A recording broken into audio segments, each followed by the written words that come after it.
Naime, na izbornoj jedinici 40, a to je jedna od 3 izborne jedinice na Zelenom polju, Gradska izborna komisija je poništila glasanje za izbor poslanika po većinskom sistemu. U svom obrazloženju Gradska izborna komisija, a i posle naše žalbe iz Upravnog suda, utvrđuju da je delimično usvojen prigovor doktora Dragana Tošića, nakon čega ih poništavaju izbor.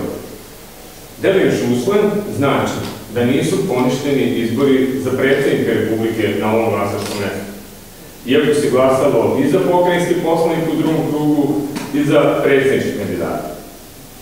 Delimično usvojen znači da kreatori ove lakrdije nisu uspeli u svojoj nameri da prekroje jasno izraženu volju građana na svim izbornim jedinicama na Zelenom polju. Jer ja sam kao kandidovan ispred Srpske napredne stranke za pokrajinskog poslanika na izbornoj jedinici 17 Renjanin 3 pobedio u ovog kruga izbora. No, i mimo toga, Gradska izborna komisija kroji izbornu volju građana, ponavlja izbore na izbornoj jedinici 40 Zeleno polje.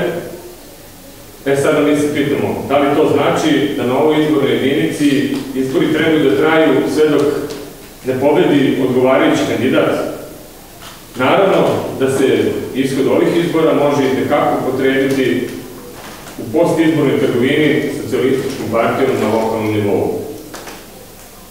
Sa tim u vezi iskoristio bih priliku i ovaj putem pozvao sugrađane da u nedelju na Duhove 3. juna izađu na 3. krug izbora, još jednom zaokruže broj 1 i potvrde svoju opredeljenost za promenu.